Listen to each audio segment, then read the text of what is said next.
I'm just gonna keep my fucking papers in my sleeve instead. Oh. Sorry, I forgot.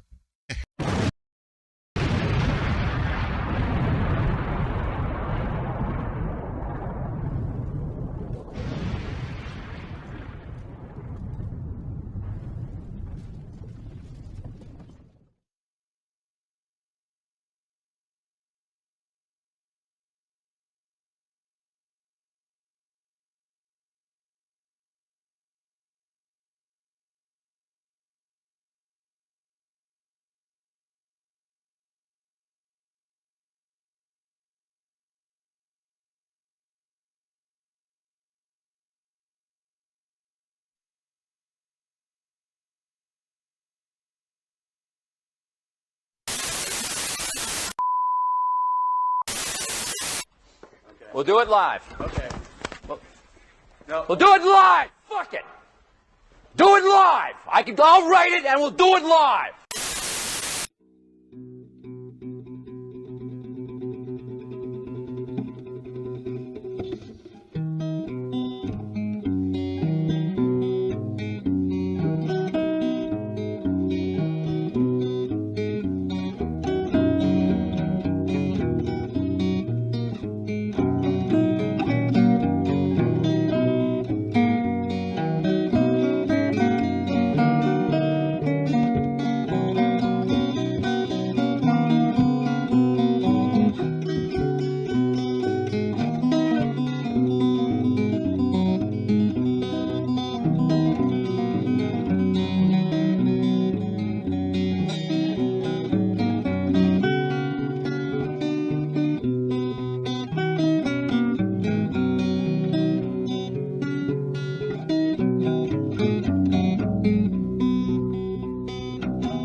School and all James Woods can say is, ooh, I'll be second day.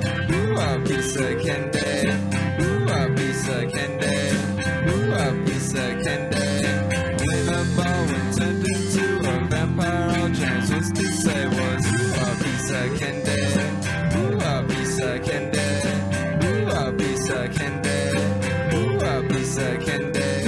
When he became Peter's best friend, they sat around the house and said, ooh, I'll be second day. Ooh, I'll be second day. Ooh, I'll be second day. Ooh, I'll be second day.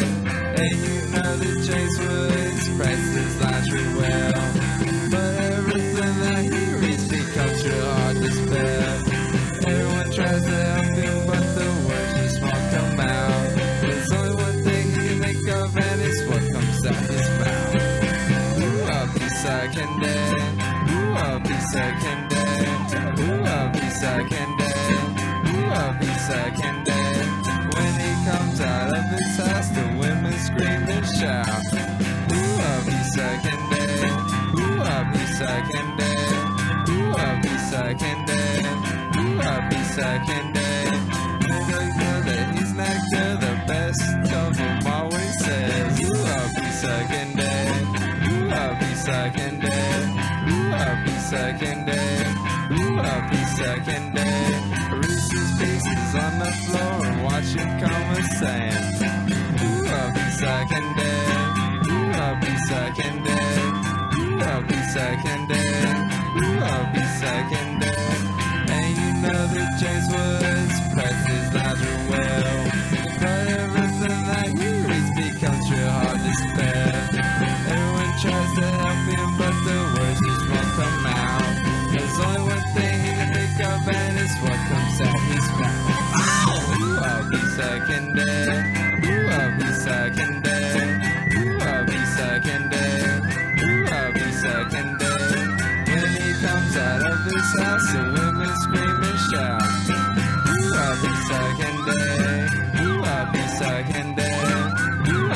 pizza candy. Ooh, a pizza candy.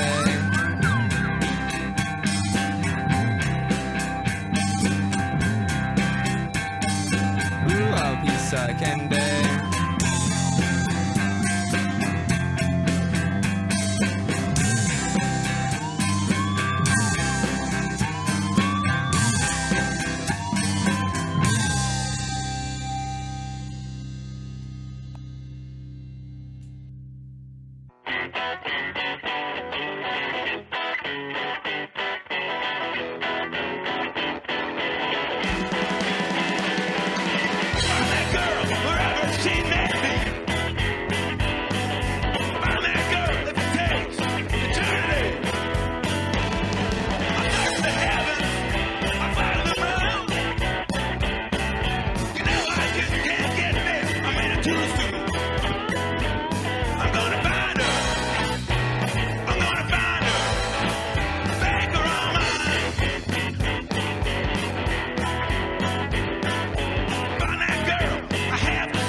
I've seen things you people wouldn't believe. So, a creature for my amusement. Prepare for battle. Fucking thing sucks!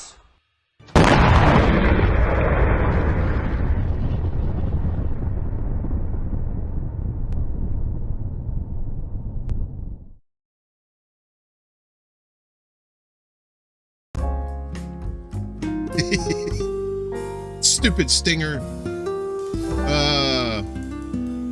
Welcome everybody. Got some new stuff here. Got some new little eye candy toys here. Good to see everybody. I'm your Uncle Warren. In case you forgot. That's my name right there.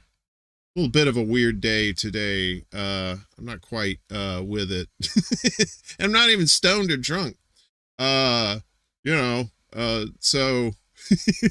we're gonna see how this goes. Fortunately, I got my guys here to entertain us here. I'm gonna bring them on in just a second. First, let me shout out the chat. We got Cynical Girls here. I saw Colin in the chat. Signs is here. Jesse mingling with the crowd. Always cool to see that. Velvet Trance is here. Reef, my buddy Reef. Love to see it. We got a great show for you tonight. We're talking more music. We did back in February. We had Jesse on and Steve Cutler. It was a great show. Both of them performed. Tonight we got Mad Crab with us, and we got Jesse is back with us as well. Let's bring those guys in. Hello. Oh, hi. What's up, gentlemen? You are with us. How you doing? How you doing, Greg? What's up, y'all? Greg Doing is pretty good. Yeah, I'm excited to be here. Greg's in his safe room in Jersey. He has It's actually a giant. It's actually a small escape room. It's a small escape room, and so and he actually makes money off of his house. We only need to hide for a little while, for a short time. It's my own little. Meanwhile, Jesse's up at Camp David. Apparently he's waiting on the diplomats to come in so he can broker a peace deal. What? Oh my god! I told you I was that's gonna what I'm calling. No, that's what I'm calling my space from now on. Oh my god, Warren, I love you. If I was an interior designer, I would say you have some nice warm earth tones, and but I'm not, so I'm not gonna say that. So what happened? Anyway, yeah, see, I told you I was gonna hit you with a zinger, so but that's why I saved it. I saved it. So I could it's like pizza dough. You gotta let it rise. You gotta let it rise, and then you flatten it out, and then you make your pies. So so music in the movement to Electric Boogaloo, Back in the Habit, Bud the Chud, whatever you want to call it. It's a sequel. We're doing it again. Internet's trying to be a little bit silly tonight, so hopefully we can ride it out. But since we got Greg on here, both of these guys are with Independent News Network, by the way. Jesse just had his show premiere, American Tradition, this past Tuesday night, and that was a blast. You and Indy. That was so much fun. And with phenomenal artwork done by this guy right here. You might as well call me co-producer. Right? Yeah. Greg is what you call multifaceted. That was so good. Oh my god. He has many facets. He's like a diamond. He shines bright like a diamond. What Jesse said, the multimedia sorcerer. The multimedia sorcerer, right? Don't look good on a business card. I mean, I'm just being honest. I like that. And plus it's like witchcraft. So, win-win. What happened? Anyway, there's Ed. May Carlton is here. Hello. She says, I'm assuming I shouldn't assume, but I'm an old guy, so I could probably get away with it. Hello, everyone. Hi, Jesse. So, hey, that thing worked. Very nice. Welcome, May. You're in for a treat tonight. But first off, Greg, since you're fresh on the scene here, we're gonna pop your extra Bulla cherry here. So you have to give us your Marvel origin story. So if you want to tell us how you got into music and then how you got into INN, we'd love to hear that story. Okay, well, I'm Greg. I'm your friendly neighborhood Spider-Man, and I mostly got into it started with Bernie coming to New Brunswick in 2016. I gave him $200 and I want it back.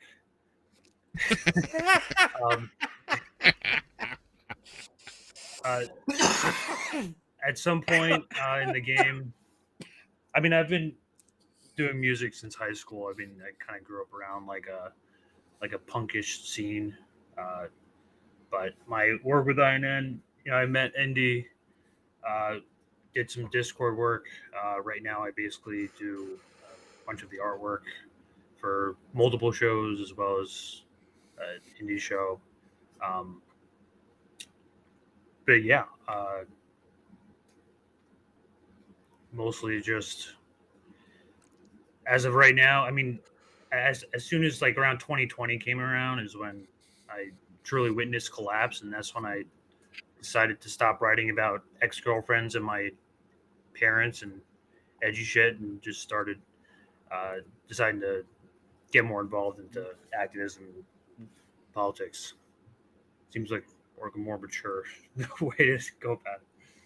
But You would think, although it's a little. Sometimes politics can be a little immature, especially it's depending on who you're yeah, I dealing know. with. It's also very sad. It's a very sad existence too. You gotta like scroll. You have to like doom scroll through Twitter like half your day. It's not fun, but it's important. It's important work. It's things that It's true. The more people we can get involved, the better that we can. The better chance that we have at actual change. Yeah. Mostly, I think me and Jesse are here to like kind of like delibify the music industry here. Like, I'm seeing a lot of like punk artists like turn into like Ukraine supporters and Right. Like it's bad. It's really bad. Punk is dead. Punk is dead, and we're bringing it back. Yeah, Punky, Warren, but Punk, I think but he and I are cooking up an EP together, just so you know. Oh, really? I was gonna say we're joining forces. Punk is dead, but Punky Brewster is not. She's still alive. So just that's the only thing holding this country together, if we're being honest. Saving grace. Wait, are you for real? Are you guys actually doing something together? Are you combining forces? Are you working with the sorcerer? Dude, what? How could you hear his stuff and not want to? Like, we were talking about it on a Reefer After Dark one night, and it's like when in High Fidelity, when they hear the record that the skate kids made, the skate punks, and they're listening to their record and they're sitting there like, it's really fucking good. This is so fucking good. They're just like in just this state of awe. And we do, when your songs come on, it's like, I share the punk is dead, but I hear your stuff, and it's like there's a very raw, genuine fucking fire to it that isn't in an awful lot of heavy music anymore. And like it's really fucking good. It's really fucking good. Jesse, I admire you almost like I admire you more than that, honestly. Your lyrical interpretation of things is like some kind of different art form that it only exists in like 3 other people, and I want it like maybe like Immortal Technique and like Flowbots, but like, damn, dude, that means a lot. Seriously, that means a hell of a lot coming from you. Thank you. Yeah. All right, you guys are gonna have to get a room, seriously. All right, can you make this two screens for a minute? I'll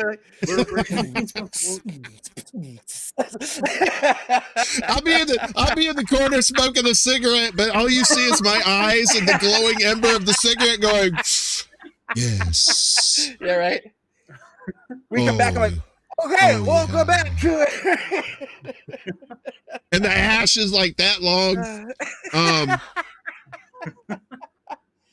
Now fuck that. I'm not. I got better things to do. I got shit to do. But okay, I've had a jump start with or a head start with Jesse's music. I've heard his music for a while. Greg, I just started getting into Mad Crab and the Dancing Lobsters. I'll hear it at the beginning of Reef's show, Reefer After Dark, which you can find on the INN network, 10 o'clock on Friday nights. That's 10 o'clock Eastern, right after Who's the Boss and Laverne and Shirley. So, and I gotta say, it's that music, it's a toe tapper. As it's edgy. It's edgy. I'm trying to move away a little bit from the edginess, but like just to make it a little bit more like compatible, or I guess like more interpretable. Accessible. Yeah, more accessible to like a wider audience. I mean, I think like the messaging is like probably the most important. I think that goes for Jesse too.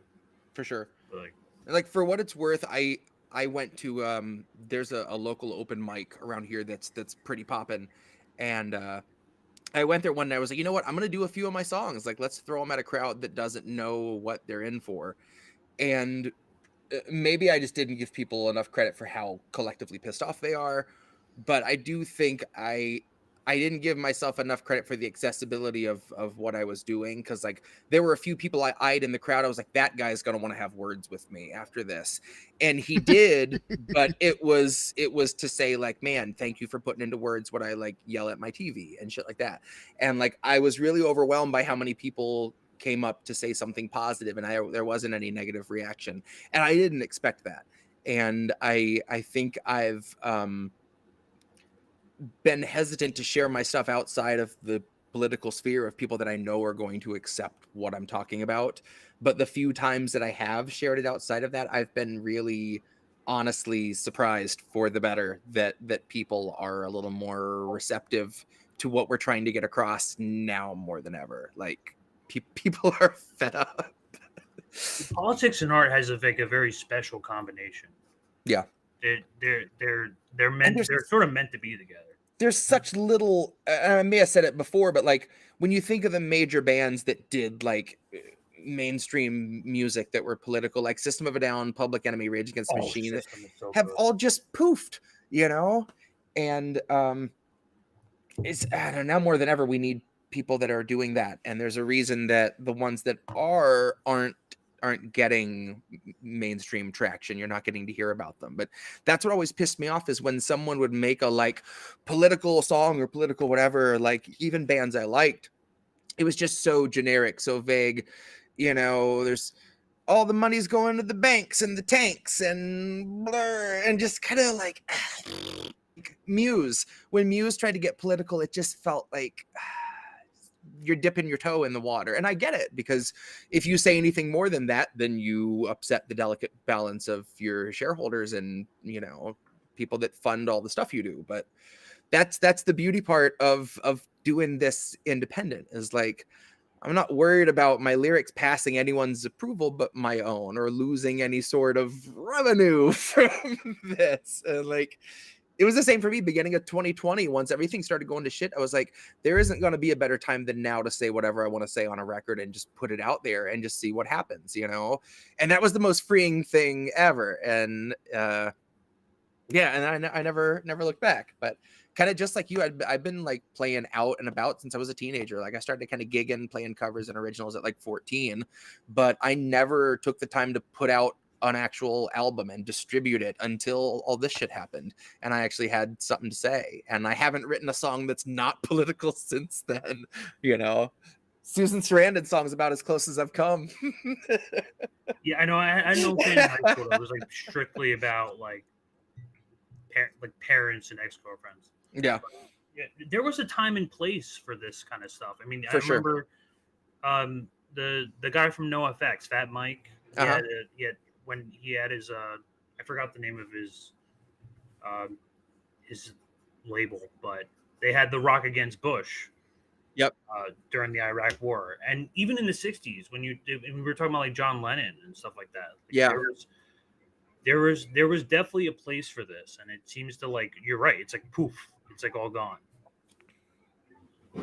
Yeah, we've I mean, now more than ever, I think everything is so politically charged now, about like it was back in the 60s when Vietnam was going on, and Nixon was just fucking shit up left and right, and it was just great. I mean, I was a little baby, you know. I'm not that old. I'm not like, you know, the Treebeard from fucking Lord of the Rings or nothing, you know. So it's like, but I know my sisters were around at that time, and they remember how crazy it was then too. And you know, there was the lull, and then this slow burn up into what we have now, and now it's just getting to the point where you either are making music for money or you're making political songs. And especially in this space here, you know, in the independent space, is what you're seeing a lot more of people trying to create art that reflects their, you know, their angst, or that their displeasure of the system and whatnot. And it's great to see that. It's great to hear more and more of that stuff. And speaking of hearing more and more, I got this chick Nolly D in the chat. She's my future ex-wife, and she says, she's not saying this in the chat, but I know her, and she's saying, let these fuckers play some music or I'm gonna whoop your ass. So I mean, she could whoop my ass anyway because daddy likes the pain. but you know what? So no, but it's all right. There's peace. There's gonna be peace at Camp David. You're fine, Jesse. Oh, I love it. You're fine. You're fine in the escape room. So since you're the newbie here, Greg, you are you prepared I'm going to get like a homey kind of wood burned plaque that says Camp David, and I'm going to hang it above my Norman Rockwell print back here. Right? Oh, is that an actual Norman Rockwell print? No, Is that it's not. It's not. No, it's actually a lot more. I'll show. Remind me later before we're done. I'll bring this down and bring it up so you guys can actually see, because there's some really weird shit hidden in there. But oh, some like Illuminati shit and stuff. Nice. Yeah, I love that's that kind of stuff. from a game series called Rusty Lake, and it's a very kind of throwback to like early '90s kind of puzzle game. Very, very trippy.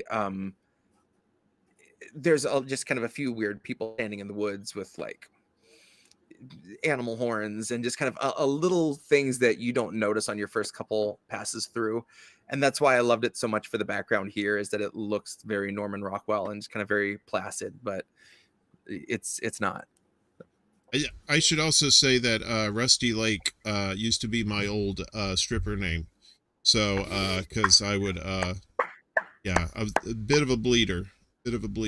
Anyway, Greg. A niche is a niche. You know what? Your porn star name is actually your middle name and plus the street you grew up on. Mine is Joe Sequoia. So I Joe really Sequoia. Yeah. Actually sounds like a porn name, because that means you're carrying big timber. Mine would be Jett Drake, which sounds like Jett Drake, a SoundCloud rapper.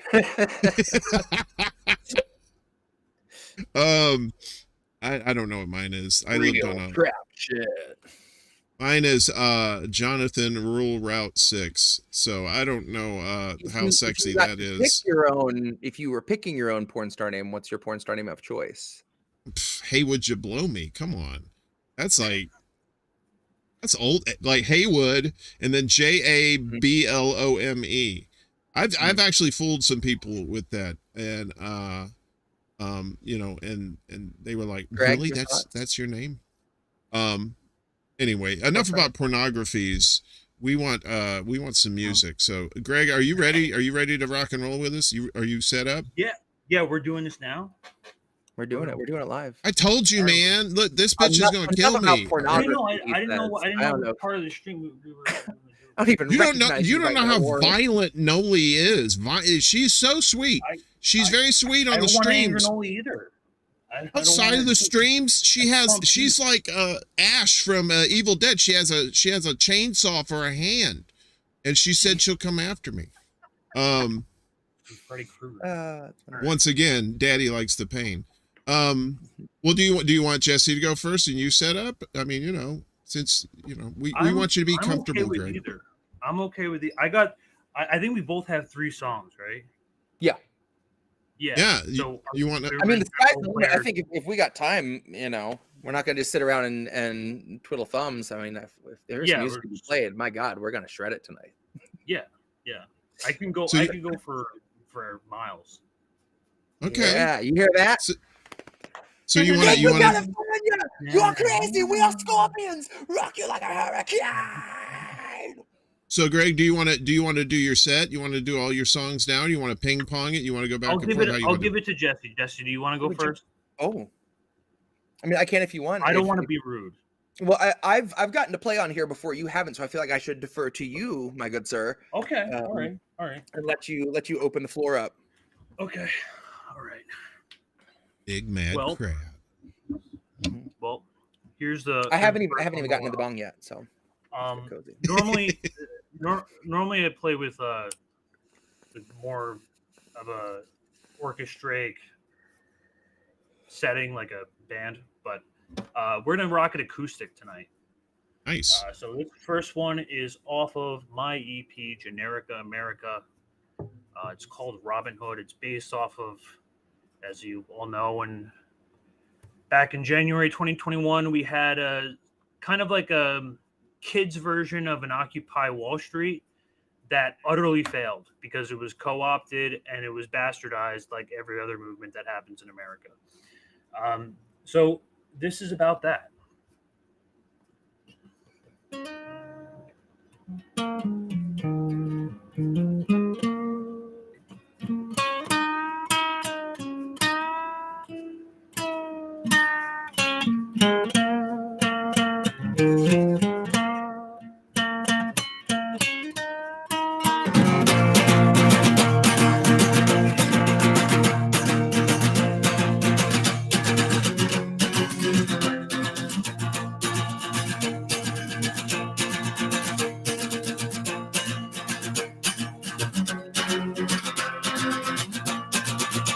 I'm just a kid around the block.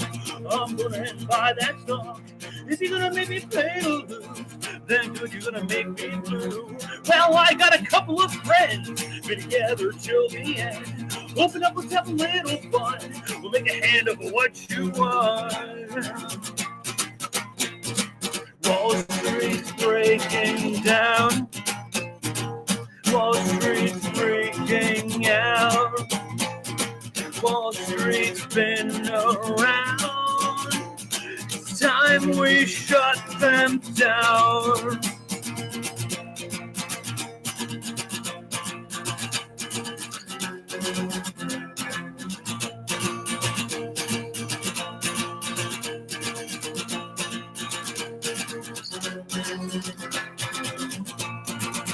Hey man, think I saw you cheat. Tell me this is trick or treat. Cut it wrong and the rest in line.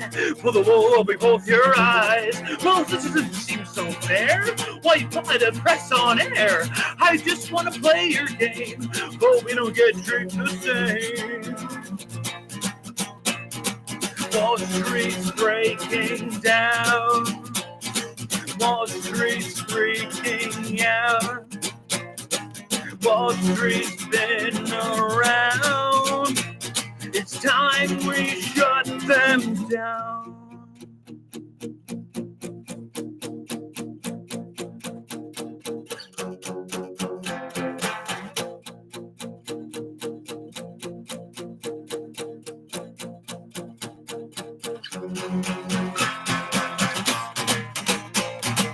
Wall Street breaking down. Wall Street's freaking out. Wall Street's been around. It's time we shut them down.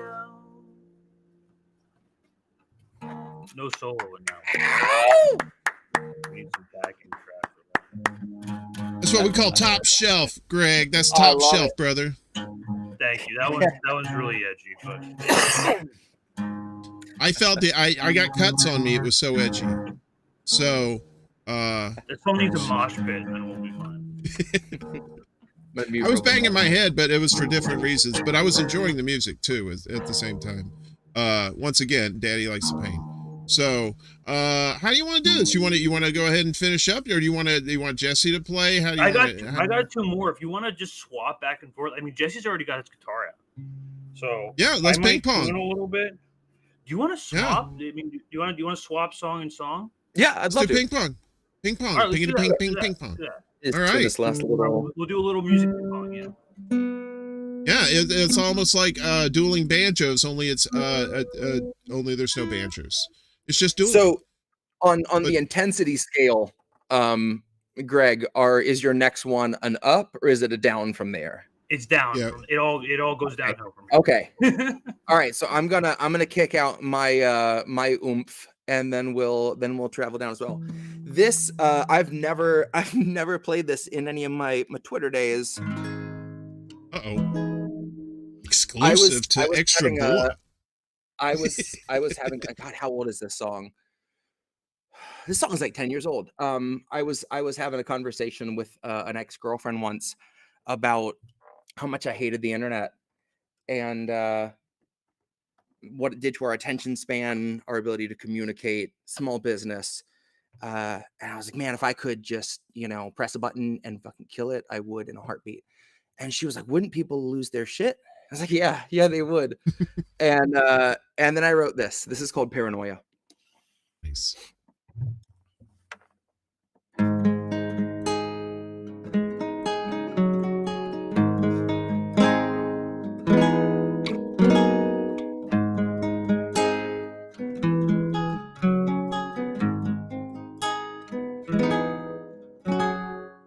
I call your name into the midday sky. Fed the roots beneath the barren soil, barren soil. I want to stand and watch the internet die. Sing to you over the paranoia, paranoia. Paranoia, paranoia. Paranoia, paranoia. Paranoia, paranoia. See, I call your name into the midday sky. Fed the roots beneath the barren soil, barren soil. I want to stand and watch the internet die. I would sing to you over the paranoia, paranoia. Paranoia, paranoia. Paranoia, paranoia. Paranoia, paranoia. I'm gonna be that cat body snatcher pointing at your governor, mouth wide open, calling rapist. I am the weaver of the wisps of this intangible elation that you shit upon. Just call me escapist. I've countless texts from both Apollo and Diana, either questioning my friendship or that claim I'm playing favorites. Diana signs them with this backslash smile that I overanalyze and reinterpret as you'll pay for this. As you will pay for as you will pay for this. As you will pay for this. See, I call your name into the midday sky. Fed the roots beneath the barren soil, barren soil. I want to stand and watch the internet die. I sing to you over the paranoia, paranoia. Paranoia, paranoia. Paranoia, paranoia. Paranoia, paranoia. I remember leaving my rebreather in the locker with my phone. So if the think tank blows, then I'm gold. If it floats, then I'm chrome. Either way, I'm home. Even though we get fucked. Either way, I'm home. Even that delirium is seeping through the gloam. Like even that wisteria keeps tightening its collar till you knock down, drag out, cut your bloody dollar. Give me one for that Neanderthal that's following your daughter, and another for my brother's field recording dressed as squatters. God, it's awkward. These people beef from the first beat and they don't talk first. When they first meet, they lick lips and teeth like the poster boy for raw thirst. But meanwhile, I am the black hole in the saucer. I'm just the void within the crossword, nestled deep beneath the gap between that graph and those flawed nerves. Like I only live within a brief crowd surf, run laps beneath the thunderclap and the cloud burst. The thunderclap and the cloud burst. The thunderclap and the cloud burst. The thunderclap and the cloud burst. I call your name into the midday sky. Fed the roots beneath the barren soil. I want to stand and watch the internet die. Sing to you over the paranoia, paranoia. Paranoia, paranoia. Paranoia, paranoia. Paranoia, paranoia. Paranoia, paranoia.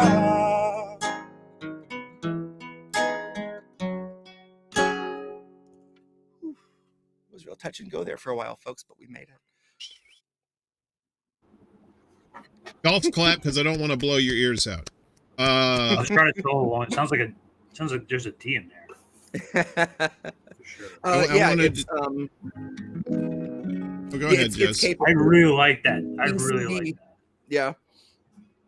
Oh, so you boys coming out with your A stuff already. That's nice. I feel like a broke ass Dick Clark over here, you know, like it's a bandstand and you Stick from know, Marvel. I don't have the cool groovy haircut, you know, so you know, I'm working on that. Yeah, Cynic. I was thinking about it today. I haven't played that since 2018 was the last time I played that. So, like, I was at work today and thinking, like, do I still remember the lyrics to that song? So the answer is in the middle part. Apparently, no, I do not. But yeah, that song's 10 years old. So Really? yeah. It's a beautiful tune. Oh, thank you. I do like about your writing style. yeah. At some point. Yeah, it's all over the place. It's When did you start writing? Like when did you like really start like? I mean, I got a guitar when I was 8 and I started writing songs, and there are like a couple songs from like the 9 and 10 period that I'll still like will pull out at a gig. But really like 13, 14 was when I started getting to play out and about. And I had quite a lot of originals then. But I was just kind of always like I was writing poems and stuff when I was 5. That was just what I was just always kind of writing shit. And even now, like I can't, if you put a gun to my head and we're like, write something that doesn't rhyme, I'd be like, just fucking kill me. I can't. It's so hard. I can't tell you how hard it is. It comes to you. It comes to you. It doesn't. You don't go reach. Yeah, and there are times like when I started writing stuff for the virus, I wanted to stop. There were some nights I'm like, okay, I'm going to do something different. I'm going to not think about politics. And it's like one thing would pop in my head. And then like a few lines after that, I'm like, I can't let this go to waste. And the next thing you know, I'm writing it and recording it and all that shit. So I had to find a balance so I didn't just drive myself crazy because I was starting to just lose it at some point. But I feel like I couldn't like write lyrics until I started like reading like books intensely. Like when you get like that kind of like metaphoric kind of vibe from whether it's like literature or even like philosophy, you can kind of like derive stuff from that. For sure. Yeah, Greg, I was going to ask you, who like starting out, who were your influences if you had any? Oh, I got it. So I have a really bad problem with like writing music that sounds like 90s rock. That's not a bad thing. I mean, I know, but like, I mean, like I actually like when I was growing up, I had a really big Weezer hit. Like the Blue album had like a really big impact on me. Right. When I was very young, and then it just became kind of like embedded in my writing style, and so now it's like, and this is like much more apparent in my last band, Spineapples, which you could also find on YouTube, but it's dead. Rivers Cuomo, like kind of like I don't like respect him now because of the music that he's putting out at this point. But the 90s Rivers had some kind of taste in him that was like a kind of like a grungy, kind of like I said before, like more accessible kind of rock, but it was like hard at the same time. Yeah. Yep. You know. What about you, Jess? See, who I think you may have mentioned it on the last show we did, but who really got the old motor going for you as far as like inspiring you to do music? I mean, both of my parents were musicians, so I was surrounded. Okay. The earliest things I love, like there's home video of me when I was 2 listening to Epic by Faith No More. And singing along, and I love that. Anything Mike Patton touches, I love. The first time I thought of doing more with my like written stuff than just the songs I was writing was when I heard Lauryn Hill's Unplugged album, because it's just poetry. Her verses are so fucking good, and it was just acoustic, and that was huge for me. Yeah, it's hard to think of any other like one record that had that kind of impact on me. There's an awful lot of music I love, but nothing that I feel like I heard and it made me kind of rethink and And it was a long time really until I wrote anything that kind of felt like that, but just how I thought of approaching originals and what I thought about what a solo artist could do unplugged was just completely changed by that. Yeah, I love Lauryn Hill. Yeah. You mentioned System earlier. Sorry, I didn't mean to interrupt you. No, go ahead, Greg. Warren. You mentioned System before. Like, I'm interested in like your like the bands with like some like more, or artists with more like political inspiration too. Like, I mean, System I've obviously loved. A lot of my favorite bands only got political in little bits and pieces. Like Every Time I Die, I love. They only got political once or twice. Dillinger Escape Plan is one of my favorite bands. The same. They only kind of dabbled. I love JPEG Mafia. In fact, there was a period of time I hadn't really written or liked new music in a long time. And then his record, All My Heroes Are Cornballs, was one of the most amazing, like Paul's Boutique kind of, it's just bubbling cauldron and random shit comes up and is partially formed and then it disappears and something else shows up. It's incredible. And his politics are like aggressively aimed at everybody on every side of every beliefs. And it's great. Like he goes after liberals, he goes after conservatives, he goes after, there's a moment he talked about, fat neck-bearded white guys who listen to metal trying to weasel into hip hop. And I thought he was outside of my window. He goes after everybody.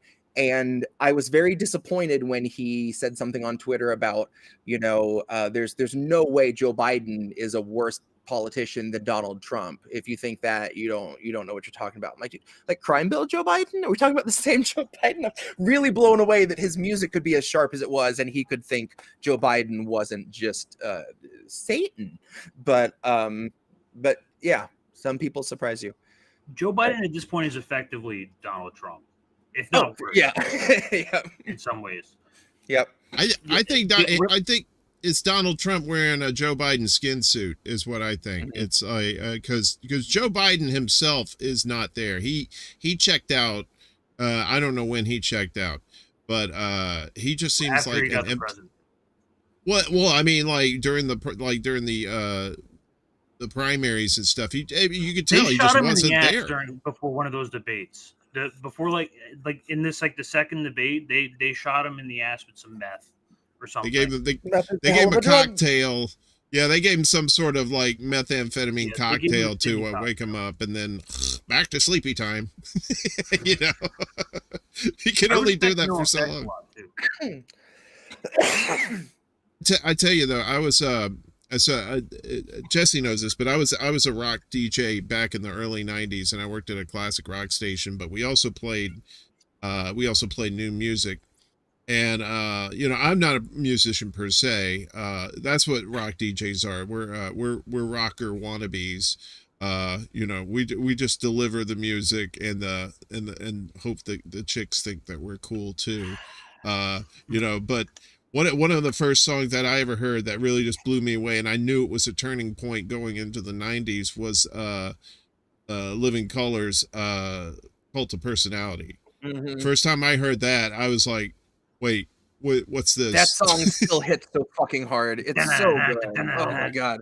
Oh, those licks at the beginning? Yeah. Oh my god. Yeah. Right? And it just very end too, right after the only thing we have to oh my god. Yeah, that's I just disconnect the vertebra in my neck during that part. Well, what speech is that? What's that? When they sample in the speech in the beginning.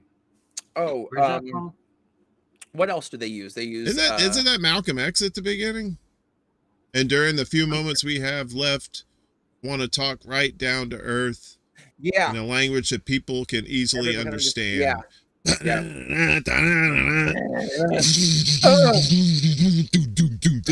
I was just listening to that. I have my hype jam tunes that I listen to before I do the show, and that's one of them. Because that fucking riff, man, so good. But when when I was working at the rock station, we were doing the new music too, and that's when like we were playing like Soundgarden and Nirvana and Alice in Chains and a lot of that stuff that was coming out. And you know, it's just amazing how that decade was, right? At the very beginning of the 90s, it was like a totally different thing than it was by the end of the 90s.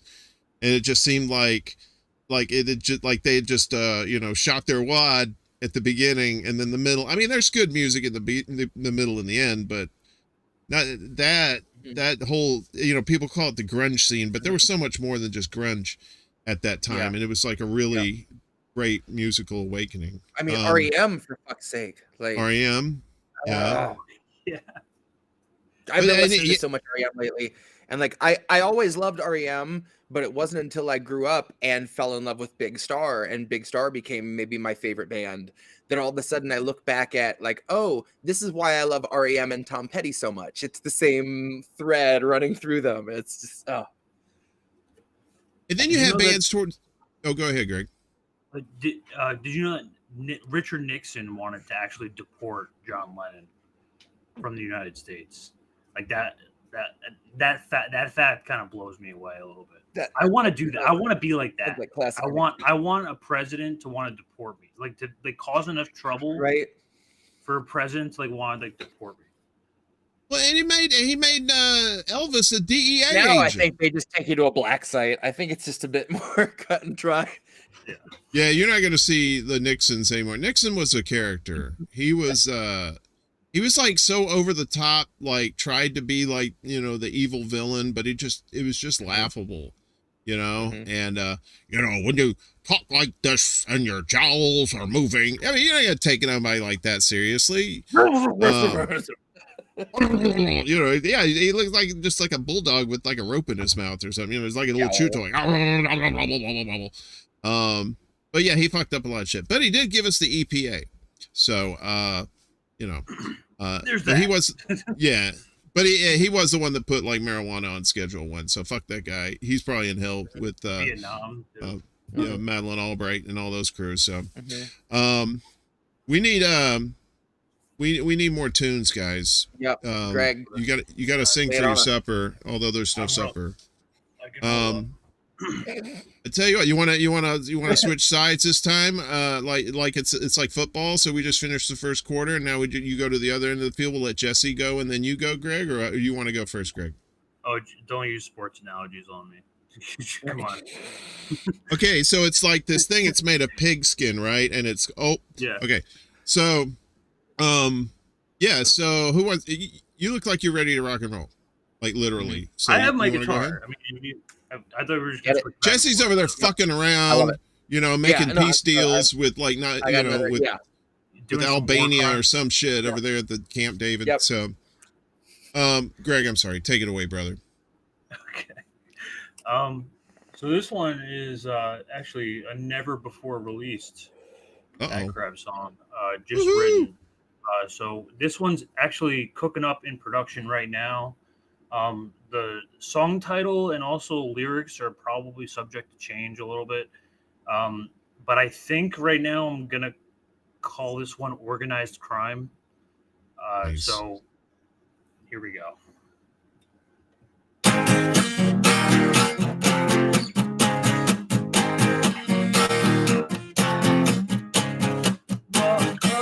We're blowing up the system. I don't think I can take it anymore.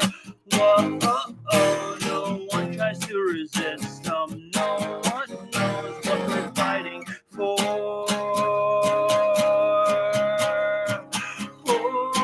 Organized crime is dressed in suits and ties. Nobody could give a shit whether you live or if you die. And I don't know why, but we just toe the party line. Choose your own adventure until the end of time. Whoa, when there is no ifs or buts, we can find a place when we find feel at home. If you feel we've had enough, we might survive Stockholm Syndrome. 'Cause organized crime is played on every side. Nobody could give a shit whether you live or if you die. And I don't know why we put our trust in all these guys. Choose your own adventure, propel us to the end of time.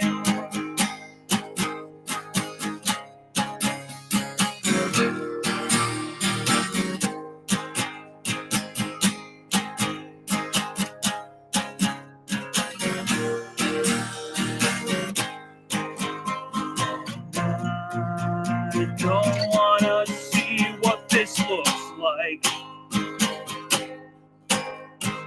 when we're able to figure it out. Get us into disaster, so make up a good excuse for all of these bastards, all of these bastards, all of these bastards. Time to bow down and comply, 'cause organized crime is dressed in suits and ties. Good luck getting ahead when you're working overtime. And I don't know why, but we're committing suicide. Choose your own adventure, onward to the end of time. Woo-hoo-hoo-hoo! Yes! if I had a lighter, I'd light it. But I don't have a lighter. Thank you. Thank you. It did chill out a little bit, that one. You know what?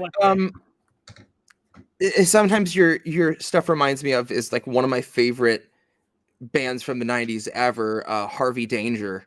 Oh, yeah. Paranoia, Yeah. paranoia. Yep. I had visions, I was in them, I was looking. Yeah. I love that song. I had that album, and front to back, it's just one of the best 90s alternative records.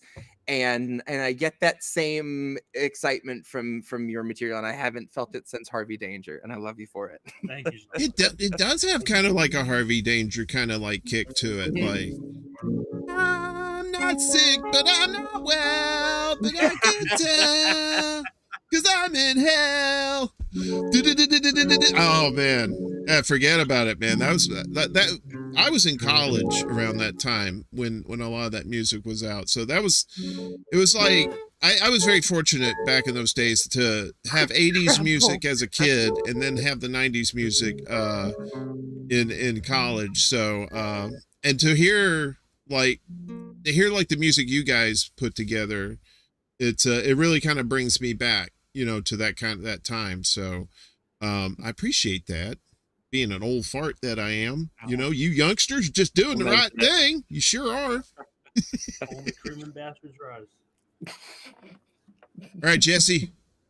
You know what's funny? You know what's really funny? I don't know if you're aware of this, Greg. Harvey Danger has a song called "Cream and Bastards Rise." Yeah, I know, that's what I was. Okay, I was about to say, if you didn't, I was like, Yeah, no. we gotta. This is such a Twilight Zone moment. Like, I need to go get a lottery ticket. But yeah.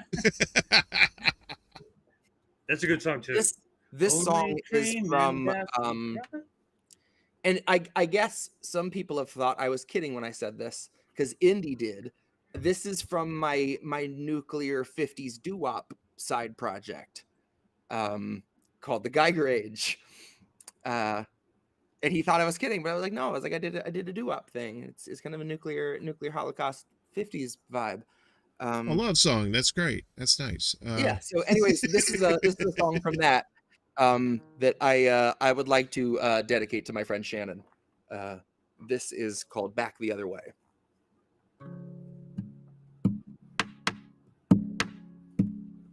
She said it was fine back the other way. I wish I could have stayed behind. Maybe it was time for our luck to change, and I might have to wait a while. She said, travel is difficult, you can go home. And trust me, you don't really wanna go. In the meantime, I had the feeling I'd have sold my soul just for one more minute there alone. Somehow, walk out the door and feel the grass still grows. Walk into the stream and feel the flow. But somehow, I had the feeling I just can't go home. La, la, la, la. She said it was fine back the other way. I wish I could have stayed behind. Maybe it was time for our luck to change, and I might have to wait a while. She said, travel is difficult, you can't go home. And trust me, you don't really wanna go. In the meantime, I had the feeling I'd have sold my soul just for one more minute there alone. To think I'd walk out the door and see the grass still grows. Walk into the stream and feel the flow. But somehow I had the feeling I just can't go home. La, la, la. I had the feeling I just can't go home. La, la, la. I had the feeling I just can't go home. Nice. Nice. Very good. I feel so special tonight hearing all this good ass live music. I tell you, when I was talking about my college days, I used to hang out with a lot of like local musicians up in North Mississippi. And believe it or not, there was a pretty decent music scene up there around the early 90s. And just going to like little smoky bars and listening to just dudes that were friends of yours get up there and just like show a totally different side of themselves musically. And it's just, as musicians, I know, it's just there's nothing like performing it. But as someone who appreciates the atmosphere of a place like that with that kind of music, the time, the moment, all of that, it all just comes together, and it's just like, it's just unforgettable. So what you guys do is an incredible service with your art. So just wanted you to know that. So we gotta find a venue, man. As someone who used to get to play gigs back in the real world and now haven't in like 2 years, having this, I don't know what I would do if I didn't. Honestly, yeah. And that goes for everyone in chat too. Like you guys, and honestly, in the last 2 years, for all the weird shit going on, I've never felt like so fulfilled as an artist, for like being able to say whatever I want and find so many people that like I connect so much with that like it and relate to it is just overwhelming and more than I could have ever hoped for. So I love you guys a lot. So. Yeah, and it's not just the music too, it's the lyrics, it's the words that you're saying. They just really resonate with people in this day and age too. Especially like you say, these past couple of years, everybody's just been kind of in a funk, and and it's just we needed art, particularly music, to keep us above water. And the only thing I wanted to ask you guys was like okay, well, Greg, I want to ask you this first. So Mad Crab and the Dancing Lobsters, right? Are you guys planning on doing shows anytime soon, or? So I have a drummer, but I don't have a bassist. That's the only thing I'm missing. But I'm open to another drummer too. But it's, as of right now, I have one person who does my mixing and mastering, and then I just get friends to do the rest. I write everything, so like in terms of like what's there is like is mine, but I get friends to help me, and that's where the Dancing Lobsters come in. And I kind of like enjoy doing things in a group anyway. Yeah. I don't exactly like being the center of attention, but it's like, well, you should. You're very talented. You kind of have to as a musician. But. Right. Yeah, you're kind of the straw that stirs the drink there. But it's like I tell people, you can be confident without being cocky, and there's nothing wrong with confidence. And you need someone who's a confident front man who is like kind of setting the table for the rest of the band. I mean, it is a group effort, but you're like the focal point at least, and then everybody else kind of comes in and just completes the whole scene like that. How old were you when you did your first like live gig? Like around 17. I played it. I played in so many basement shows when I was younger, and that was like kind of like my thing growing up. Like we would just like go to different people's houses and like have like it was basically just like house parties, but instead of having a DJ, you would just have a couple bands playing a set in the basement, and then just drinking. So yeah, I played gigs before, like bars and shit, but I mean nothing like huge. Maybe like Stone Pony. That's it. I can't remember who said this. I was making the point about a smoky bar. That kind of dated me a little bit.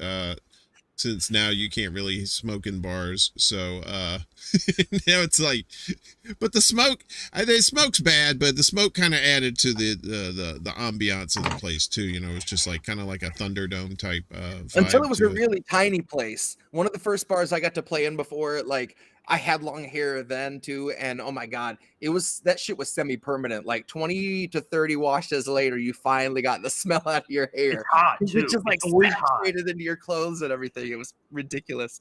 Even the smokers had to like take a break and go outside. It was this tiny little hole in the wall, and it was just smoke.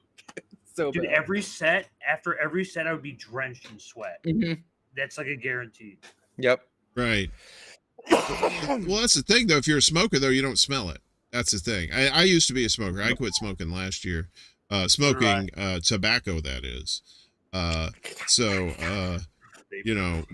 But yeah, I would people like, man, you stink. You smell like an ashtray. And I'm like, I don't smell anything. But it's kind of a good thing though, because you don't really want to go to a concert and potentially get cancer. Not exactly the reason you're there. Yeah, I went to go see Crocus and I got cancer. So pull out Crocus. All right. So Greg, Greg, do you know who Crocus is? No, unfortunately. Okay, let me tell you about Crocus.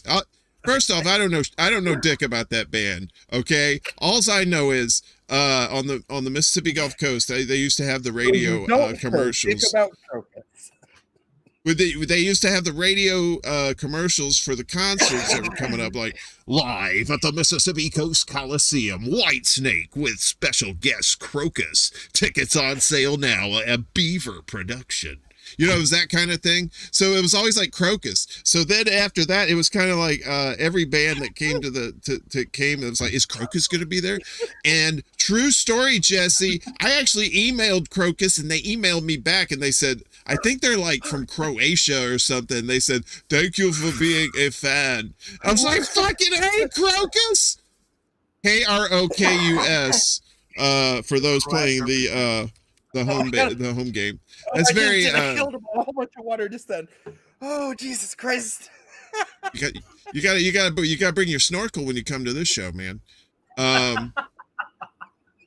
You never know what's gonna happen. I'm gonna pull some random shit out of my ass, brother. Bring out the Krokus. You okay? Do you need some air? Do your Secret Service need to take you upstairs, get you some air? Water, but that's what got me into this whole mess. Aquaman over here. We're going for yeah, that like a Friday. I keep forgetting I have to work tomorrow. God damn it. Yep. Yeah. Well, we don't want to keep you boys up too late. Thursdays. It's fine. Right, I know. Reef does his show on Friday nights. I was thinking about maybe doing like a late night Friday night show, but after Reef does his, Do an every night show. You I know what'd be would. fun is if we do something where, like, after Reefer After Dark, usually what I do is I go upstairs and I make eggs and toast. That's kind of my ritual now. We could do kind of a thing where we make breakfast and we come hang out and have a late night breakfast, Waffle House style, kick it with Uncle Warren, and shoot the shit until we pass out. There's so many Wait, what do you- crackheads at Waffle House at like 3 in the Would morning. we get a Like, copyright thing if I read Dr. Seuss for everybody? Like, can we do that? Can we have? Yes, versions? please. 'Cause, I Red mean, we fish, got blue options. fish. I'm just saying, there's Only- options. So If you spell the words differently, I think you could get away with it by saying it. okay. I don't know if Okay. that's how that works. I'm no lawyer. Mhm. I do watch Better Call Saul, so I try to keep abreast of the current legal terms and whatnot. But it's a TV show. It's probably bullshit. Yeah. Well, I do the secret show, and I usually do that at midnight. I'm trying to expand that, so maybe I could turn the secret show on Friday nights into the Eggs and Toast show with Eggs and Toast with Uncle Warren and Crocus live. It all goes back to Crocus. Anyway, Thursday. you'll thank me later, maybe, or you'll punch me in the face. One of the two. Either way, you will interact with me at some point. So, gentlemen, I don't want to keep you too late, because I know you got like real jobs and shit. So let's hear some more tunes. Who's ready? Who's ready to party? Who's got their shit ready? You said you're going to do 3 songs each, right? Are you lying to me and Crocus? Would you lie to your Lord Savior Crocus? No? Okay. Where am I to you, Warren? Did they do a Steppenwolf cover? I'm looking it up on Spotify now. Ooh. Oh yeah, y'all gonna do covers, right? Oh well. Okay, so I was asking Crocus. we can read It books. looks like they covered "Born to Be Wild." Are you actually? Wait a minute. Are you actually right now? The You're man's deep diving researching Crocus as we speak. You're in real time, researching so- Crocus in the middle of the People show? watching at What the home. fuck, I got man? curious. I got Yeah, curious. We just went meta, like inside our own ass, like Inception. See, Somehow we found ourselves in our own ass. Mhm. I don't There's- know how there's we a- got It happens to the best of us, man. there's a thing called bi-curious, but now there's a thing called crow-curious, like crocus, crow-curious, No. right? So you got so Greg got crow-curious. I can't even say it. And he turned into Robert Stack to find the unsolved mystery of fucking Crocus over here. What is this? They were a band out of Croatia or some country that Warren made up. Hi, I'm Robert Stack. I'm dead. Croatia. But Crocus is not. Croatia. That's a scientific term for crocus is Croatiacus. Crocus. Oh. You know what? I'm gonna try and contact Crocus and see if I can play their songs on here without getting a No, ask them copyright to strike. come on. What? Try to get them on. No. you know? Never meet your heroes, Jesse. Never meet your heroes. Come on, brother. You don't shit where you eat, dude. That's Crocus is a bit, all right? I don't need to bring the actual flesh and blood people into the mix, all right? Come on, man. What happened? Sorry, I had a little bit of a spell there. I'm okay. A little lightheaded. Yeah, You know what? You plus me equals 3 much. You know what I'm saying? So I told you these shows devolve, man. They devolve into madness, right? I keep waiting for like Stephen King to come out with his crossed eye going, I told you this shit would be crazy. So we were 15 minutes in when you said no more pornography. I was like, what's left? What are we gonna do now? Oh, we're off the rails. Welcome. We've gone rogue. So you guys do music. I do pornography fan fiction. So I take pornographies and then I write like little addendums to them, like Yeah, the pizza guy fun. did show up, and he gave her the meat lover special. But what happened after he left? Yeah. See, that people want to know that shit. True completion comes with a finished storyline when there's no plot holes left that aren't filled. That's what I'm worried about. Holes that aren't filled. I see that what in there? you did now. I see. No All one right. stepping in? All right. Okay. That's funny. All right. This is getting silly time. And I think we're in the last round. I had to turn the fans round? off, and now I think I'm asphyxiating in here. So, which is fine. It's cheaper He's than losing drugs. there fast, folks. It's all right. I'm in a what is it? A sensory deprivation chamber. Pretty much is what my apartment is. So, the glorified walk-in closet. So, I see Jesse's guitar. It looks like Jesse's ready. Jesse, do you have something for us? Did you do? I'm just gonna post it. Yeah, I was gonna do a cover. Okay, all right. Are you gonna cover Crocus? No. Let's Don't tease me. I'm a weak man. All right. No, I don't have any Crocus prepared this time. Next time though, be ready because I will ask for that shit. All right, brother. What you got for us? Oh, am I? I thought Greg was gonna go. I'm just holding the guitar just because I look cool. Up to you, my friend. Did Crocus break your brain? What happened, guys? We were a machine. Okay, for consistency. We've been doing backsies, fourthsies. Okay, fine. All right. Crab. Hello, dog. What you got, I'm brother? just being like, oh look, we can see. Hang on, there's a tiny Warren and Crab in my guitar. See? You look like a Dollar Tree Dave Matthews. Fuck off, man. What the hell? And I eat too much, and I drink too much, and I want too much. Sorry. Dollar Tree Dave Matthews. She wakes up in the morning. Okay, ladies and gentlemen, we're going capo 7 for this one. That's high up. Okay. For anyone that doesn't know, that's high up on the fretboard. I was 6 right. on the last one, and I was just like, Jesus Christ, it's tough. So I had it off to you, sir. Yeah, no, 7 is a new one. That's a new one. But this one's kind of like a cover of a cover, I guess. Okay. All right. Here we go. Whoops.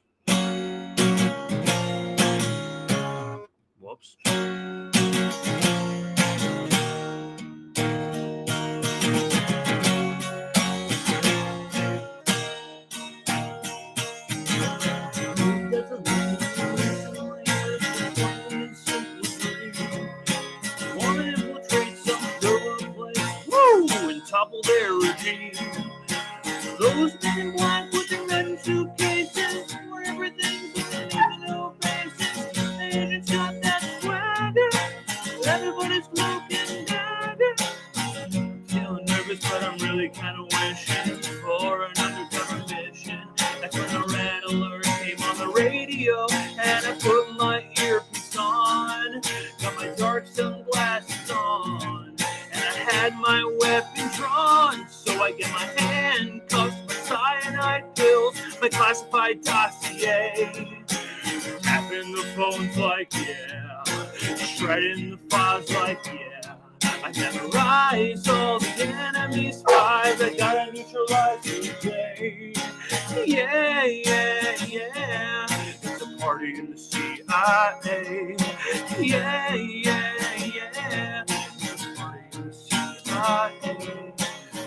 Done a couple of crazy things that almost got me dismissed. I terminate some head of state who wasn't even on my list.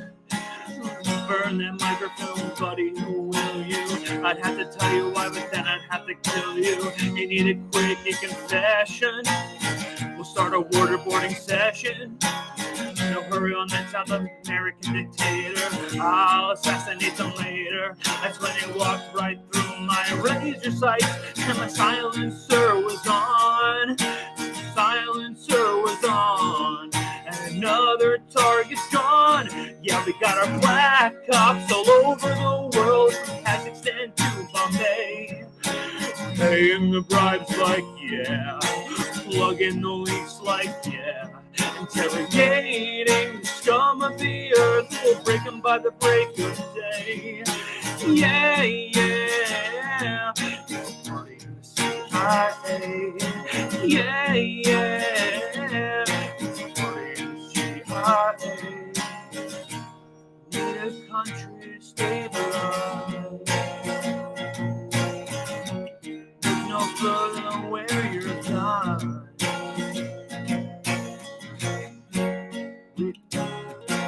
We've got Nancy suicide and a better dental plan than the FBI. Better put your hands up and get in the van, or else you get blown away. Staging a coup like, yeah. Brainwashing those like, yeah. We got to torture the folks you don't like. You're probably gonna be okay. Yeah, yeah. Party in the CIA. Yeah, yeah. Party in the CIA. Missed that one up a little bit, but there we go. I almost I don't was like that harmonizing one. with you that whole time. I was muted, but oh my god, I love that version so much. I know it's a great parody. It's like I almost don't like it because it kind of like glorifies them in a little bit, in a little way. Yep. But it's fun. It's definitely fun. It's Weird Al. Come on, yeah, you know, it's like he's Right, an American exactly. treasure. Can I He really can I is. tell you though? And I'm not ashamed to say this. I like the original too, the Party in the USA. You know, okay. Let me ask you guys this: do you Everybody's have got guilty your musical pleasures. exactly? What's your secret sin song? What's that? What's your dirty little nasty secret sinny sauce that you just don't want to tell anybody, but you say fuck it, I'll tell them anyway? Madonna's got some really good stuff. Like a Virgin is like probably one of the worst, honestly. How many people we Right. got in chat? 10? Oh, Jesus. Okay. No, you know what? Wait a minute. Sorry, I think we're having some technical difficulties, Jesse. Oh,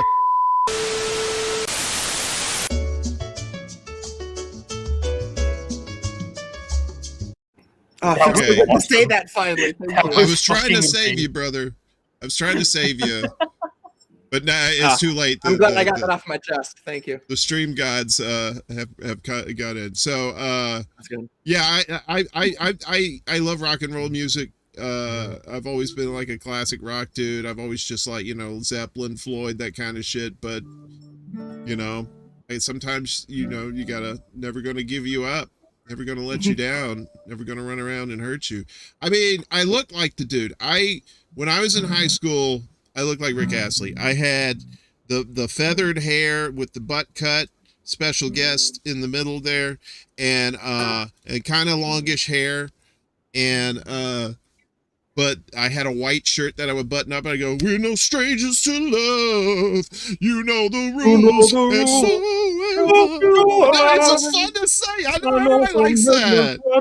And hey, he's got other good songs that like besides that too. Like people would be surprised by if they listen to any other like Rick Astley song. He's got some hits. Together Forever. Oh yeah, I forgot about that. I only know the two. I only know Together Forever, and Never Gonna Give You Up. Those are the only two. I thought he only had two. What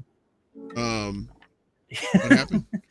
Don't you like what about like those artists that are only famous for one song? Oh, the one hit wonders? Yeah, like the one hit wonders that just like how does that feel? Like I want to know like what that's like to be like Right? It's like a Smash Mouth kind of thing. Well, I mean, now Smash they Mouth fell had a off. couple.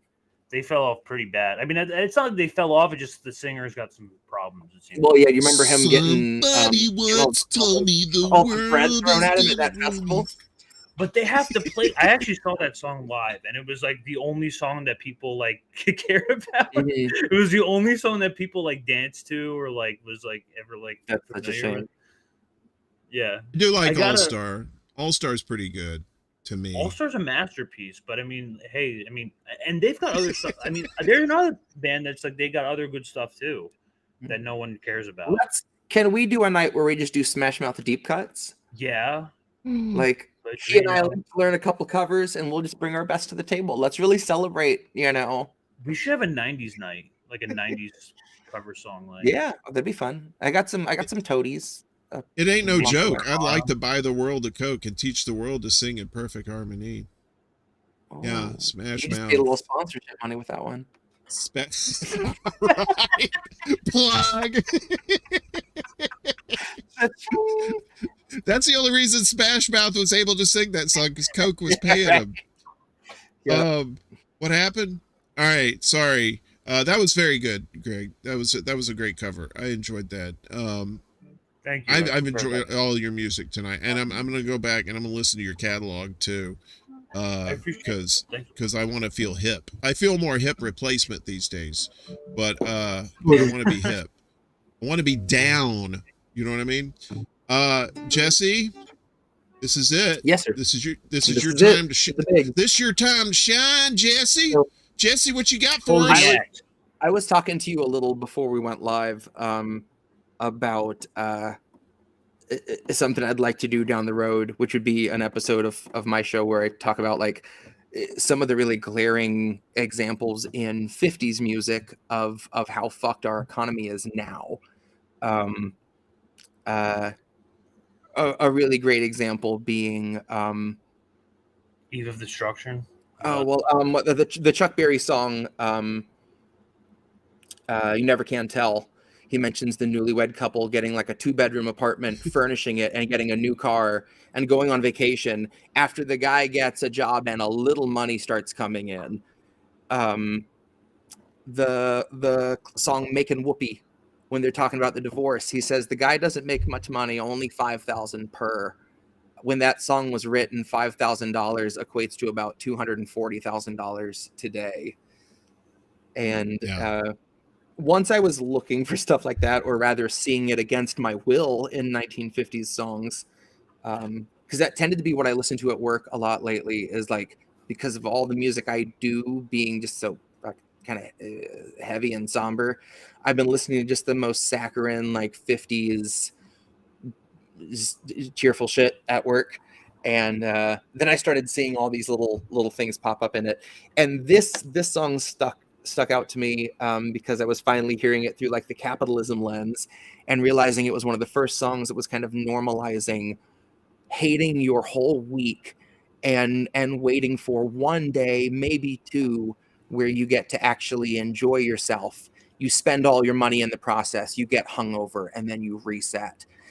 And it hit differently post radicalization. I've always loved the song. I still love the song, but it just feels a little more woof than it ever did for me before. So this is a little Fats Domino for everyone at home. This is Blue Monday.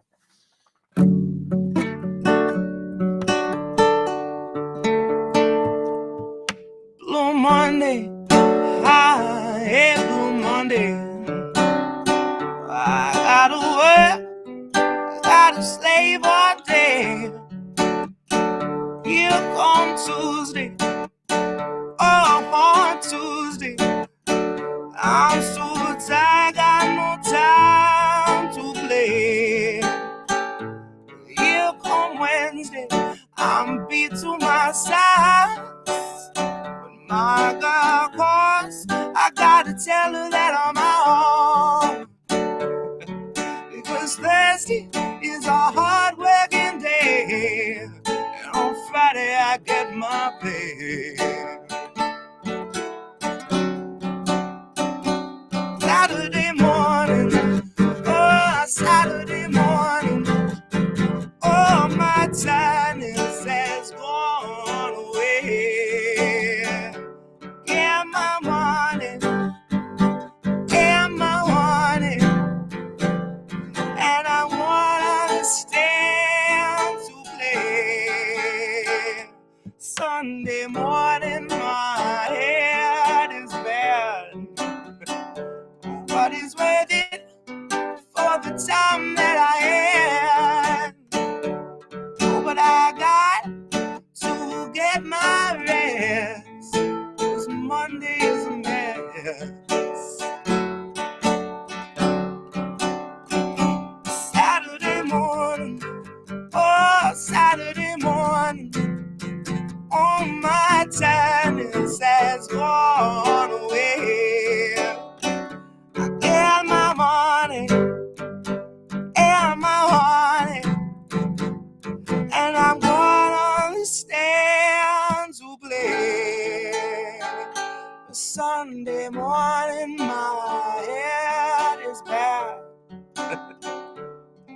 was worth it for the time that I had. But I got to get my rest, for Monday's a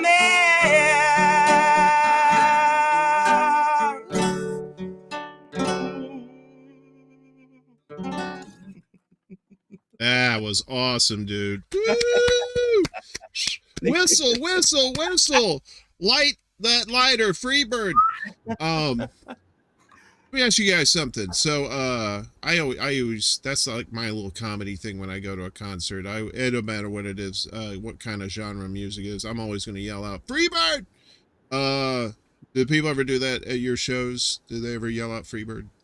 All the time. Yep. I have one friend that does that. You know, what's You always funny gotta is have that one friend.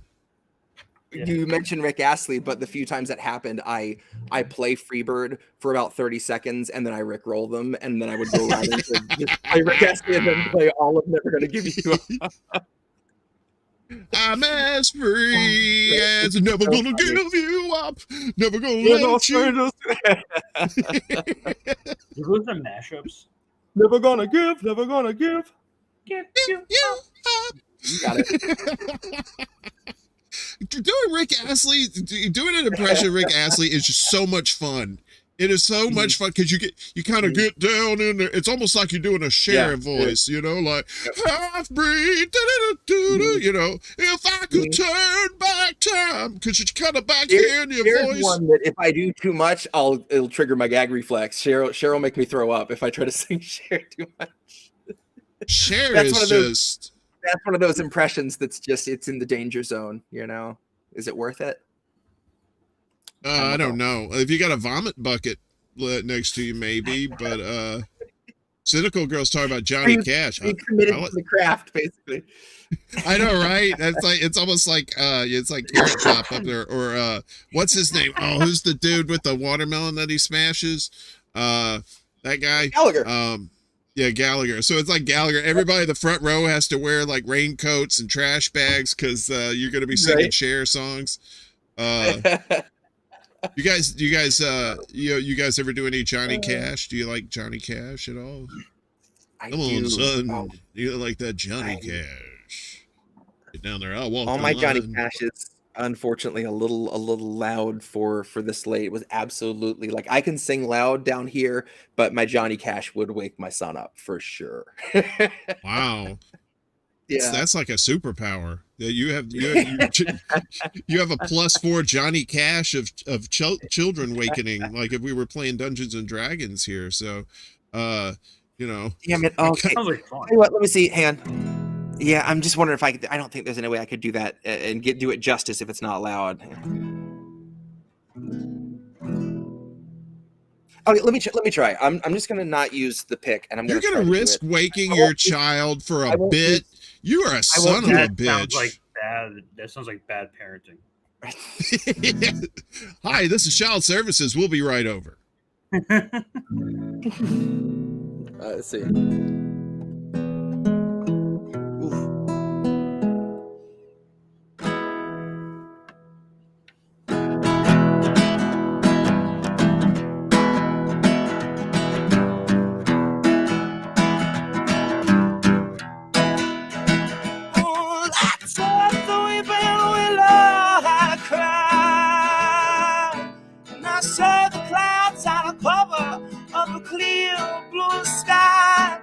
Tears I cry for that woman, they're gonna flood you, big river.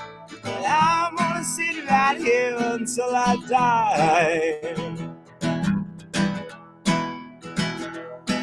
I met her accidentally in St. Paul, Minnesota. Told me up it's down, I'd hear that draw, southern draw. Told her up to Memphis, but she just walked up the bluff, raised a few eyebrows, and then she went on down alone. I see riding down Baton Rouge, River Green rolling on. She started on down to New Orleans, New Orleans. Go on, I've had enough of my blues down on the She love you, Big River, more than me. Oh, more than me. Not so the clouds cover of a clear blue sky. And all the tears I cried without a woman, they're gonna flood you, Big River. Then I'm gonna sit right here till I die. I'm gonna sit right here till I die.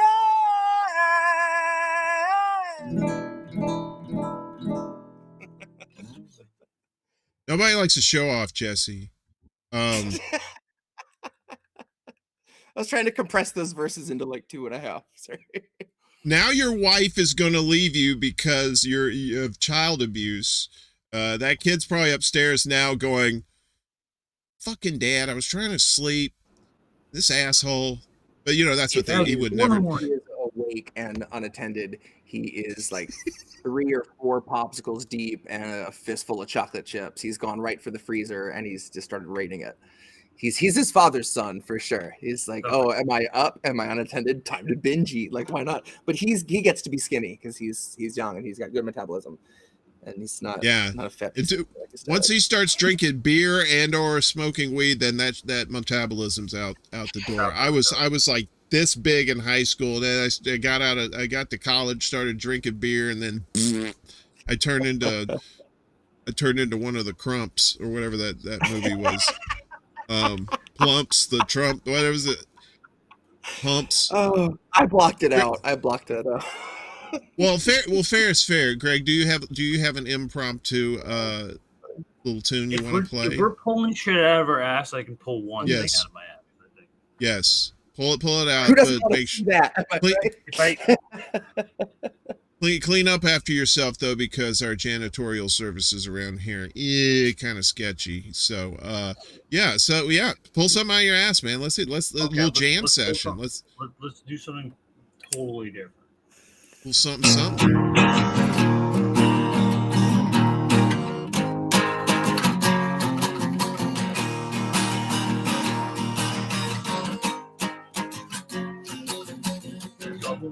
Totally sucks, you motherfucker. The government totally sucks.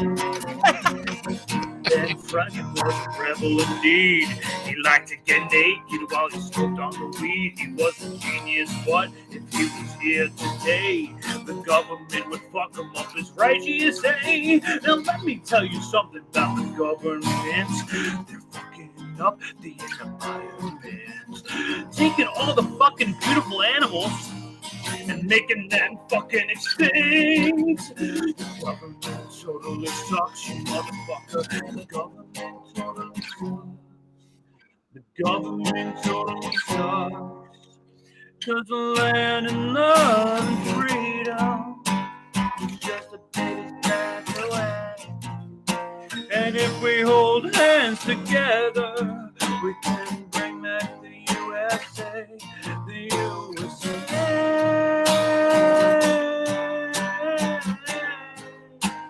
Bring back the USA.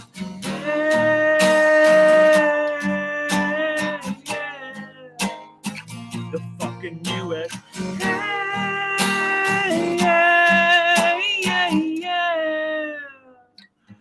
Bring back the US.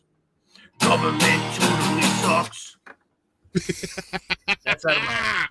Woo! That was awesome. I don't know if any of you know that movie. Oh, of course. Yeah. Oh, I think I peed a that little. was like my favorite movie growing up too. Like, Man. and it got like I'm pretty sure on IMDb it's like shitty. Like, Yeah, how? Wait, what How do you movie is know? that? I don't know. What movie? Tenacious D. Pick a Destiny. Take a Destiny. Oh, The Pig of Destiny. I used to watch the show on HBO with Yeah. him and Kyle KG. Gass has some shit too that deserves to be respected. Yep. He went to Juilliard, didn't he? For classical guitar. I'm seriously. Oh, I he's think definitely trained. Yeah. Jack Black? yeah. Or both of them? No, Kyle Gass. Oh, Kyle Gass did? Yeah. Um, I'm pretty sure. I'm 90% sure. I remember during the show, there were because it was like they do like these little 15-minute bits, right? Little 15-minute shows, and I remember one part where Jack Black goes, "Come on, Kyle, let's kick it! God damn it, Kyle, kick it! God damn it!" I just love the laser scene where he remembers the cock push-ups. Yep. So good. Listen, this is totally off book, but you got it. Since we're talking about Jack Black, if you ever find a movie with that stars David Cross and it's the Mr. Show guys, David Cross and Bob Odenkirk. Oh yes, Bob Odenkirk. Called, yeah. Who Better Call Saul? But he started off as Mr. Show with Bob and David, one of the best sketch comedies ever. But they did a movie and it was called Run Ronnie Run, and it was basically like those cops, like the 30-minute cop shows where the guy gets out of the car and they chase him around town and stuff like that. But they made a whole fucking movie out of it. So if you can find it, if you can stream it, watch it, because it's not as good as the show. It's not as good as the show, but it's highly entertaining, and I highly recommend it. It's particularly make sure you're nice and baked when you watch it too, so that adds something to it. I mean, you know me. Of course. I'm amazed that the vice president lets you smoke down there. You know, with Kissinger coming over and the He's asleep in the other room. That's why my son isn't here. But Kissinger, I didn't want to wake Kissinger up. Your son is Kissinger? That guy's like 160. The fuck? How old are you? You fucking Highlander? Airbnb. Speaking of children, come here. Do you want to debut? You want to come up? Uh-oh. Is this bring your pets to work day? Come here. Let's see. No, that was. I got my dog. Are you calling a It was child? Fidel Castro. Jesus Christ, man. That's terrible. It's Fidel Castro. Castro? Yeah. I know you got, Greg, you got puppers, don't you? Where's your puppers? Yeah, this boy's stealing my bed. Do you see this? Oh, yeah. Oh, I see him now, yeah. Stro. Come here. He's trying to. Look at the dog's face. The dog's like, fuck you touching me like, for? What's that? He's like, the fuck you want? He's like, what the fuck? Bitch. He tried to punk you. He was like, "Ooh, why'd you blink? Why'd you blink? Why'd you blink?" I don't have any pets, but I could go grab one of the rats down by the trash cans, and then we'll have like a little like Animal Kingdom going on here. I'll probably get rabies, but it'll be worth it for the bit. So, no, he's gonna open me up if I try to pick him up right now. Yeah, we don't want to see you bleed profusely. But we understand that you love animals. We make sure that people know that shit about you. Guys, I mean, we're getting towards the TikTok, and I know you got shit to do tomorrow. So I want to say tomorrow, before we get to how people can reach you and all that stuff, I've got your Twitters, and I think I got some of your links down below. But tomorrow at 4 p.m. Eastern, I believe we're going for a couple hours. It's Independent News Network's 6-month anniversary. And I think for 6 months, it's usually like 75 years is like diamond anniversary, but for 6 months, I think it's like it might be like lung phlegm. I don't know if that's the gift that you give. There you go. Happy anniversary. But that's 8 months. Isn't 8 months like Reynolds Wrap? 8 months is Reynolds Wrap. 9 months. Like a long-term pregnancy. Right. 9 months is an old pizza box. From a chain pizza outlet. So yeah, that's going on tomorrow, 4 p.m. Eastern. A lot of us are going to be on the stream talking about where, what's happened in the last 6 months. Indie Left is going to be fronting that for us, so that should be a good time. But other than that, Greg, hit us up. What do you got going on? What's coming up in the future for you, brother? So I'm gonna be releasing some music. I mean, I just played the musical debut here on the Extra Bulla. So I've got some shit coming out. In the meantime, I'm working with INN. I'm co-producing Jesse's show. But yeah, you could follow me on Twitter. You could follow me on everything else, but by Big Mad Crab. On Spotify, I'm Mad Crab and the Dancing Lobsters, because I gotta give some credit to my friends. But other than that, I gotta tell everybody, not only is Greg a great musician, he's a hell of a graphic artist too, and a video editor too, and he's done some really good stuff for us at INN. And that's the thing. There's a lot of good. We need more people in the space like that, because there's a lot of non-technical types out there that don't know how to do the shit.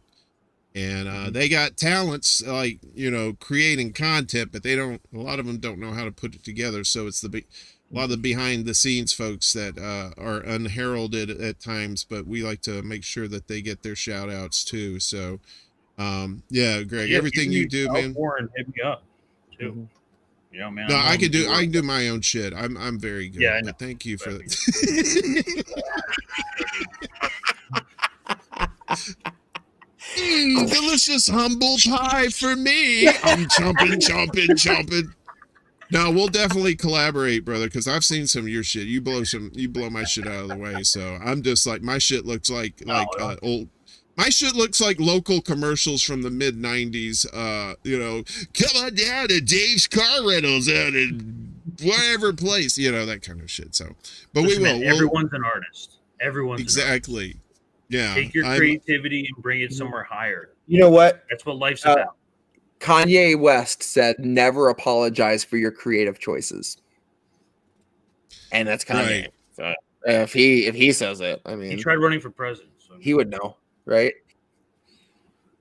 Yeah, and I think he probably sniffs gasoline out of a 3-wheeler too. So I don't know. That's a rumor I heard that I just made up. Jesse, we all make choices. Hey man, it's right there. Constantly. He's just constantly it's right there. I mean, right there. Let's whip it, baby. Hey, that's the Daz band. All right, let's whip it, right? Let's whip it, baby. Whip it all night. Come on, let it whip. Come on, whip. Sorry, I hear every time I hear Whippets, I always think of that song. There's no time. There is no time to lose. Anyway, Jesse. So new show, new music. Yeah. When you're out of Camp David, what do you got going on? That's about it. We just did our premiere this Tuesday. So Tuesday after next will be our next episode, which is gonna be we're gonna be going at the squad pretty hard. Squad and progressives. This is gonna be scorched earth. So I'm really excited about that one. It's gonna be called the Stockholm Party. Nice. Other than that, just trying to get this record finished, trying to finish up the Grift. I'm finally done writing stuff for it. It's going to be about 10 songs and then a disc 2 that's going to be just spoken word, probably 5 pieces. So we'll have the Grift and then the Grift Home Companion. The Home Companion. Ask them. I saw that video. Warren, I've got one sample I'm really excited about is that David Lynch clip that's been going around. I'm gonna open up the record with of him saying, "I'm so depressed. I don't even know what I'm doing anymore. I'm so depressed." And we're gonna go right into the first song. That's what I say when I'm in the bathroom taking a shower. I say that all the time. That's not water. Those are tears that clean me. I'm so sad. Soon the pants will be up to here. We can only hope. That's about it. That's awesome. So your show is like every other Tuesday. Yep. 10 p.m. Eastern. Yes. Cool. Before we go, let me shout out the chat one more time. Cynical Girl, super fan, love her. She's always a sweetheart. Lainey Peterson, Chi-Town, what? We got Signs, Ed Heller, Velvet Trance, Dare to Be Darlene, Jesse and Mad Crab mingling amongst the crowd, talking shit with people. That's a beautiful thing. Noli D, my future ex-wife. And I think some people left. Sinners, you don't leave the concert. We're not done yet. What else? Who else is up here? Let me see. Nightbot, that asshole. He's drunk. He's like my dad. He went out for cigarettes and he never came back. That's why I cry in the shower. Cause I don't care about my dad. I really wanted those cigarettes. All for Nothing 388. Thank you so much. Let's see. Kelly M, my other future ex-wife. I have a lot of future ex-wives. My future is gonna be so fucked. That alimony. I don't even have a job. I don't even know how I'm gonna pay this alimony. I think that's everybody, maybe. Reef was here earlier. May Carlton. Thank you so much, May, for showing up. And if I missed anybody, it's because I'm tired of scrolling up. But just know that I love you, and but we're not having kids. So just saying, Daddy's getting the snip. Condoms be expensive. Guys, thank you so much. Greg, did you have a good time? I know Jesse did. We almost killed him with we almost drowned him. This is a lot of fun. We did. Would you be willing to come back? You'll be official friend of the show, right? Of fucking course, man. Dude, I'll be on anyone's show. You're a show whore. I love it. Yeah, I know. Fucking slut. I am too. And people invite me on, I'm like, yeah, sure. What do I got to do? Can I just sit there and look pretty? Yeah. I'm not wearing pants. So you're welcome. Guys, you're awesome. I guess maybe I'll see you guys tomorrow for the show, the INN show. I'll be there at 5. Yes. You're gonna be there at 5? Oh yeah, because you know you don't like being on time for shit. Yeah, I won't have it for long, but I gotta make an appearance, so I will be popping in. Yeah. Yo, you doing a pop in? Is that what it is? You guys gonna do an Irish goodbye too? You're just gonna take off and then like not say goodbye or anything? That's what I do. I love that. I'm gonna shit. pretend to have difficulties and be like, I just need to check my, and then I'm just gonna be gone. Let's go. But wait a minute.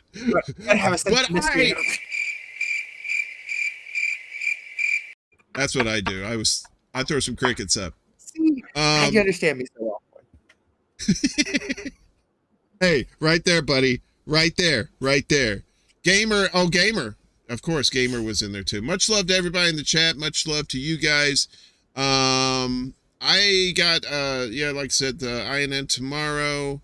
Next week is my usual show, Wednesdays at 1 p.m. Eastern with the lovely and talented Jimmy Sunderland. We do the news for Kerberos, for the artist formerly known as KRTD. I've got the Extra Bulla Secret show that pops up at midnight when you least expect it. Last night we were looking at a live feed of chickens, and so it's that kind of show. So anyway, thank you. It was there was, and those chickens had names too, right? And somebody said if you name a chicken, you can't eat it. That's what somebody said. That's like some sort of fucked up rule or something. I'm like, nah, shit, I'm gonna eat that. Variant, what's up? Variant coming in at the 11th hour. I love you, baby. All right, let's get the fuck out of here. You guys get some rest. Right. Don't work too hard tomorrow, because I sure as fuck ain't. Do my best. As always, wash your ass, keep it clean. You never know when somebody wants to eat it. The fuck that means. Good night, everybody.